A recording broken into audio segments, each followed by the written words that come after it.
നമസ്കാരം. കഴിഞ്ഞ ഒരാഴ്ചയ്ക്ക് മുൻപ് വരെ സോഷ്യൽ മീഡിയയിൽ ഒന്നിനെ പറ്റി മാത്രമേ ചർച്ചയുണ്ടായിരുന്നുള്ളൂ. അത് മറ്റൊന്നുമല്ല, നെയ്യാറ്റിൻകരയിലെ ഗോപൻ സ്വാമിയുടെ സമാധി തന്നെ. ഒരു സമാധിയും അതിനെ തുടർന്നുണ്ടായ പുകിലും അത്ര വേഗം ആരും മറന്നു കാണില്ല. എന്നാൽ ഇപ്പോൾ ആ ഗോപൻ സ്വാമിയുടെ സമാധിയുടെ അവസ്ഥ എന്താണെന്ന് ആർക്കെങ്കിലും അറിയാമോ? കാരണം തന്റെ അച്ഛൻ ഗോപൻ സ്വാമിയല്ല, മറിച്ച് ദൈവമാണെന്നായിരുന്നു മകൻ രാജസേനന്റെ വാദം. കൂടാതെ ആ ദൈവത്തെ കാണാൻ ഒരുപാട് തീർത്ഥാടകർ എത്തുമെന്നും മകൻ അവകാശവാദം ഉന്നയിച്ചിരുന്നു.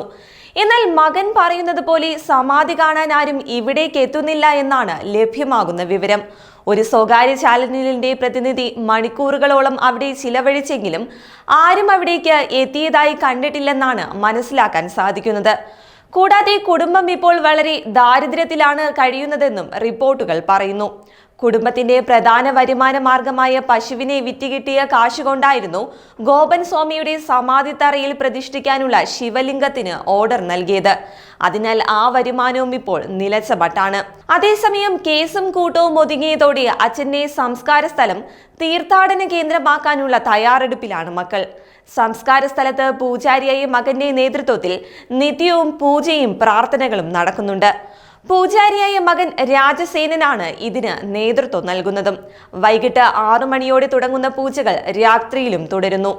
സമാധിയിലായ നെയ്യാറ്റിൻകര ഗോപൻ സ്വാമിയുടെ പേരിൽ വലിയ ക്ഷേത്രം ഉടൻ പണിയുമെന്നാണ് മകൻ പറയുന്നത്.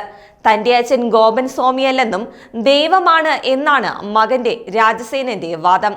ദൈവത്തെ കാണാൻ ഒരുപാട് തീർത്ഥാടകർ എത്തുന്നുണ്ടെന്നും തന്റെ അച്ഛൻ ആരാണെന്ന് ലോകമറിയണമെന്നും ഇതിനായി ഉടൻ ക്ഷേത്രം പണിയുമെന്നും മകൻ പറയുന്നു. കൂടാതെ ഭഗവാൻ എന്താണോ നിശ്ചയിക്കുന്നത് തീർച്ചയായും അത് നടക്കും. ഈശ്വരൻ നിശ്ചയിക്കുന്നതിനപ്പുറത്തേക്ക് ഈ ലോകത്തൊന്നുമില്ലെന്നും എല്ലാ ജാതിമത വിഭാഗങ്ങളും ഈശ്വരനെ കാണാൻ ഇവിടെ എത്തുമെന്നും രാജസേനൻ പറയുന്നു. അതേസമയം വീട്ടുകാർ രഹസ്യമായി ഗോപൻ സ്വാമിയെ സമാധിയിരുത്തിയതിന് പിന്നാലെയായിരുന്നു വിവാദങ്ങൾ ആരംഭിച്ചത്. ഒടുവിൽ വിഷയത്തിൽ കേരള പോലീസും ജില്ലാ ഭരണകൂടവും വരെ ഇടപെടേണ്ട സാഹചര്യമുണ്ടായി.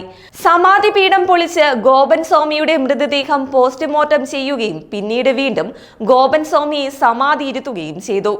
കാവുവിളാകത്തെ കൈലാസനാഥ ക്ഷേത്രത്തിന് സമീപത്തൊരുക്കിയ സമാധി പീഠത്തിലാണ് സന്യാസിമാരുടെയും ഹൈന്ദവ സംഘടനാ പ്രതിനിധികളുടെയും നേതൃത്വത്തിൽ സമാധിയിരുത്തിയത്.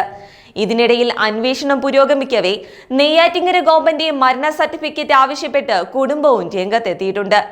ഗോപൻ സ്വാമി മരിച്ചതല്ല, സമാധിയായതാണ് എന്നായിരുന്നു കുടുംബം പറഞ്ഞിരുന്നത്. എന്നാൽ മരണത്തിലെ ദുരൂഹതയിൽ പോലീസ് അന്വേഷണം തുടരുന്നതിനാൽ തൽക്കാലം മരണ സർട്ടിഫിക്കറ്റ് നൽകാൻ കഴിയില്ലെന്ന് നെയ്യാറ്റിൻകര നഗരസഭ അറിയിച്ചു. നെയ്ത്ത് ജോലിയും ചുമട്ട് തൊഴിലും ചെയ്തിരുന്ന ആളാണ് ഗോപൻ സ്വാമി എന്നറിയപ്പെടുന്ന മണിയൻ. മണിയൻ എന്ന ഗോപൻ സ്വാമി ആദ്യം താമസിച്ചിരുന്നത് അതിയന്നൂർ കാവുവിളാകത്ത് പ്ലാവിളയിലായിരുന്നു.